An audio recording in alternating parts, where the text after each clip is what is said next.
Hi, and welcome back. The time has come for my first project or series. By the title, you can probably figure it out. It is called a Balkan binge. I like alliteration. I'm sorry. It's catchy. I had to go with it. But at the end of the day, really what it is I'm just going to spend a lot of time really focusing on Balkan languages.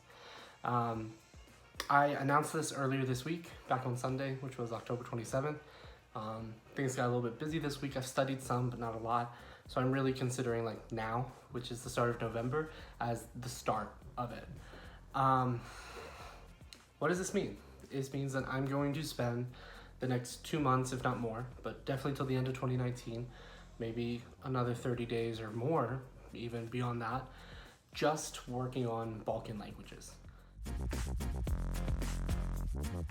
I have had a lot of career changes and life changes in the past couple years, and during this last career change, I sort of realized that I had more free time, but I didn't know what to do with it, and I had a lot going on in my life, and so I felt just really lost to the point where, as much as I love languages and they're my whole world, I just didn't feel inspired and passionate like I used to, and I really wanted to rectify that. The Balkan region, the Balkan Sprachbund, is something that I've really been interested in for several months, if not almost like a year now. And I've really wanted to explore further, but I've never let myself do it because I always felt like I had to do other things for my career, for academia, or whatever. And I finally sort of am at that point where I go, oh, I can. Like, this is great. And so I'm using this as a way to sort of jumpstart myself back into this life of things that I love again, which has been a long time coming. What are the Balkans? What is all this? Insert map here, or the whole screen, who knows? The Balkans are a region of southeastern Europe. There are some variations on where we draw the borders exactly, but generally we're looking at, Bulgaria and maybe Romania in the east, moving westward to as far as Croatia, maybe Slovenia, depending on who you ask, and as south as technically Greece. I would include Greece, some people don't. There's a lot of reasoning behind it, but this is sort of the general region. Now there's some variation of where the northern border gets drawn and stuff like that. Some people don't include Romania or all of Romania.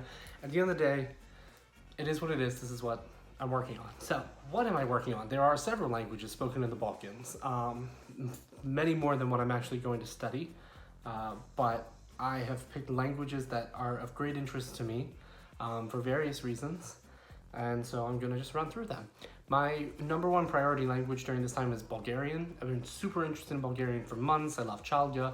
I remember first hearing Chalga 10 years ago and thinking it was amazing. I know a lot of people judge it. I love it as this fusion of things. It's just great. My number two sort of focus is Albanian. This is partially for personal reasons. One of my best friends is Albanian, and years ago she forced me to learn Albanian, and I actually really liked it. And I started studying it again, and I really like it. So Albanian is my number two. My number three focus would be Romanian. I speak Spanish, French, and Portuguese, and I can read decent Italian and understand an okay amount of spoken Italian, and I've studied some Latin, and I've studied Russian, so I just really think Romanian makes sense for me. It's interesting, I find it fascinating linguistically, and I really just want to dive in. Those are my three majors. Those are things that I want to be working on every day, or almost every day. The other two are things I really want to study but are not as high priorities for me right now. So the third one is what I will refer to as BCS, is Bosnian, Croatian, Serbian. I think I'm probably going to focus more on the Serbian dialect, but they're all functionally mutually intelligible up into the 90s percentages. So some form of that, but probably mostly Serbian. And then Greek. I've always loved Greek. I think it's gorgeous. I really want to learn it. But I want to learn Albanian and Bulgarian more. So Greek will definitely be there, and in the future, I'm sure my Greek will definitely go further, but for now, it's at the bottom of the list. Sorry, it is what it is. The caveat here is, these are my choices.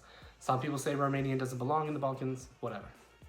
Some people say Croatian might not, except for the fact that it's part of larger BCS, or even Slovenian, whatever. Some people don't like including Greece because it's culturally very distinct from the rest of the Balkans. At the end of the day, all of these languages are spoken within decent proximity of one another. They have some interesting shared features linguistically, and at the end of the day, I just want to learn them, so sorry, that's what it is. I'm going to run really quickly through the books I'm using because I personally believe in always having a book or something that this is the lighthouse. And then if you want to use other resources, websites, YouTube channels, Duolingo, apps, things like that, that's great. Or if you want to start with an app and then use other things to supplement, that's great. But I really think it just makes things so much easier to really have this as the one thing. So my Bulgarian resource is probably the best Bulgarian textbook out there, and I've heard this from colleagues and friends, called Intensive Bulgarian. So this is my priority source for Bulgarian. There's also a website, bulgaro.io. It seems pretty good. It's not free, so I'm a little unsure of it. Monly has Bulgarian. There are other things out there, so I'm going to try to take advantage of other resources as well. My Albanian book is, again, probably the best Albanian book out there. To be frank, it's one of the only Albanian books out there, besides like the colloquial course or I think it's the colloquial course. It's Discovery Albanian by Linda Minicu and Hector Campos. Theoretically, there's an Advancing in Albanian book coming out sometime soon, but who knows. This one also has, something like 18 chapters, and when I went through before, I got through about 8. So I still have plenty to learn and plenty to get through. This has a textbook, this has a workbook that I also have a copy of, and years ago when I did this, I built an entire memorized course, including all the audio from the book, and so I will be using that very heavily. That's so useful for me. Romanian, I'm still sort of iffy on sources. I have some textbooks on PDF. I prefer a physical copy, but I'm trying to be wise with money, and so I happen to have the Teach Yourself Complete Romanian. There's also the Duolingo course, which I have mixed feelings about Duolingo. I'm sure it'll come up in a video later. And so I think that's a decent supplementary resource to use them together, and then mix that with, the grammar books I have, websites, and things like that. So my Romanian will be a little bit more loosely based around things, but I still like having okay, this is my guidepost for now. This chapter we're working on family, this chapter we're working on the subjunctive, and so on and so forth. And then we arrive to Bosnian, Croatian, Serbian. There are separate books for Croatian, separate books for Bosnian, separate books for Serbian, but if you want to sort of approach all three, this seems to be the only textbook. It's the one that universities use. My summer that I studied Tajik in Arizona, this is the book that they use for BCS. I know because my roommate was in the BCS class. My friends who have studied Serbian all recommend this book, so I went with this. This is the Bosnian, Croatian, Serbian, a textbook by Renelle Alexander, who also wrote the Bulgarian book. Apparently she's amazing. And Ellen Elias Versace. It's actually super interesting. I'll probably do a review of it later, because this whole idea of how do you simultaneously teach 3 dialects of the same literary language, which I think maybe there's a way to extrapolate Arabic teaching ideas out of this. I don't know. We'll get there one day. Like I said, this is probably one of the lowest priorities on my list, but I still really want to do it. So this is my book for that. For Greek, I'm probably just gonna do Duolingo. I should explain that. I have a lot of Greek textbooks on PDF. Some of the files are corrupt, so I can't use all of them, including ones that several people have recommended to me and I know universities use.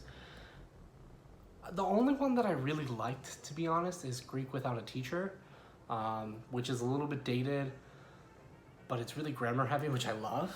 I do have a physical copy of a book. It's part of the whole living language pack. The elementary book is somewhere, but it has elementary or beginner, intermediate, and advanced. It has audio. I got this at a used bookstore for like $20-$30, but I think these retail for somewhere between $50 to $80. I've read mixed reviews about this.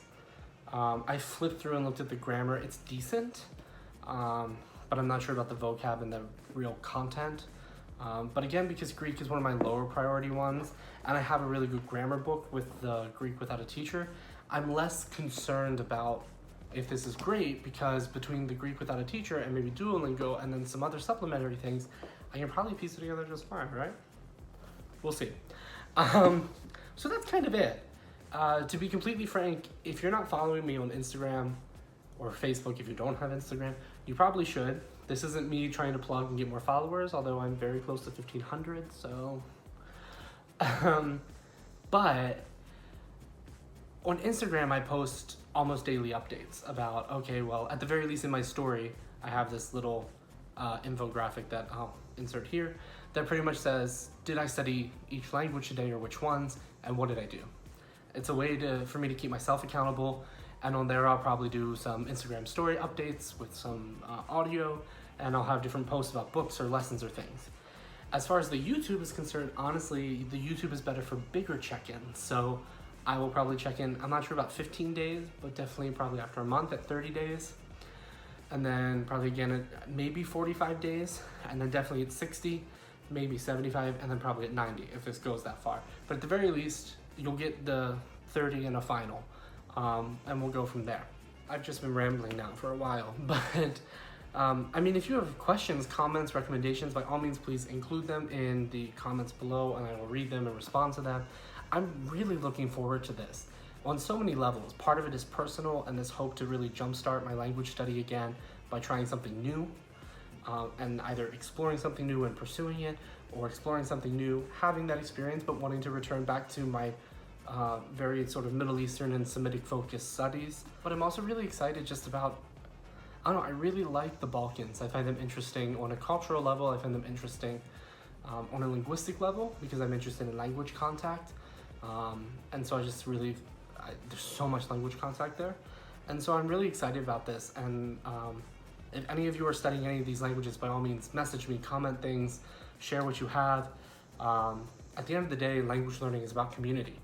It's about speaking with native speakers. It's about speaking with other learners. It's about sharing our journeys. So I'm looking forward to sharing this journey with you, to binging all my Balkan languages.